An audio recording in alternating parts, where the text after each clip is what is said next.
स्वागत है और मैं हूं आपके साथ दीपा वाफिला। शाम के 7 बज रहे हैं। बुलेटिन की शुरुआत करेंगे आज की सबसे बड़ी और अहम खबर के साथ। पश्चिम बंगाल की सियासी शतरंज में अब आर पार की जंग छिड़ चुकी है। यूपी के मुख्यमंत्री और बीजेपी के स्टार प्रचारक योगी आदित्यनाथ ने पश्चिम बंगाल में रैली को संबोधित किया।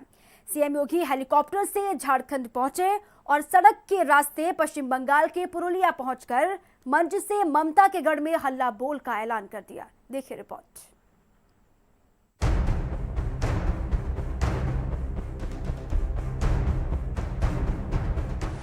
ममता के गढ़ में सीएम योगी की हुंकार, चुन चुन कर ममता पर किया पलटवार। सड़क के रास्ते सीएम पहुंचे बंगाल, मंच से लगाई 2019 की दहाड़।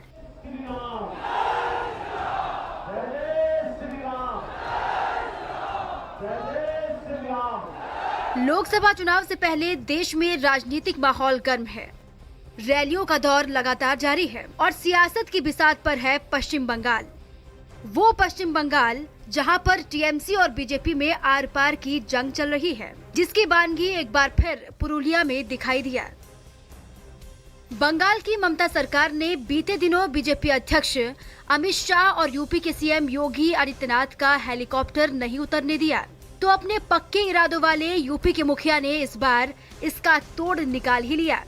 उत्तर प्रदेश विधानसभा के सत्र में शामिल होने के बाद योगी आदित्यनाथ झारखंड के बोकारो के लिए हेलीकॉप्टर से रवाना हुए, जिसके बाद सड़क के रास्ते वो पश्चिम बंगाल के पुरुलिया पहुंचे, जहां मंच से जय श्री राम के नारे से भाषण की शुरुआत की और फिर ममता सरकार पर शब्द बाणों की बौछार कर दी। यहाँ की मुख्यमंत्री शारदा चिट फंड घोटाले से जुड़े हुए एक भ्रष्ट अधिकारी को बचाने का कार्य कर रही है।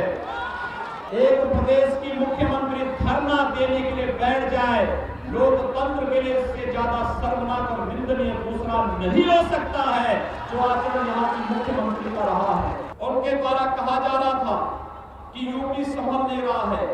मैं बोलना चाहता हूँ ममता जी से, यूपी बहुत अच्छे तरीके से संभल रहा है। और मैं फिर कह रहा हूँ, जिस दिन भारतीय जनता पार्टी की सरकार बंगाल के अंदर आएगी, टीएमसी के गुंडे अपने गले में तख्ती लटकाकर वैसे ही चलेंगे जैसे उत्तर प्रदेश में सपा बसपा के गुंडे अपने गले में तख्ती लटका करके चलते हैं। सीएम योगी ने भाषण में बीजेपी के संस्थापक श्यामा प्रसाद मुखर्जी का जिक्र किया। बंगाल की धरती तो बीजेपी की धरती होनी चाहिए, इस बात को कहते हुए पश्चिम बंगाल की टीएमसी सरकार को लोकतांत्रिक मूल्यों पर विश्वास नहीं रखने वाली पार्टी बताया।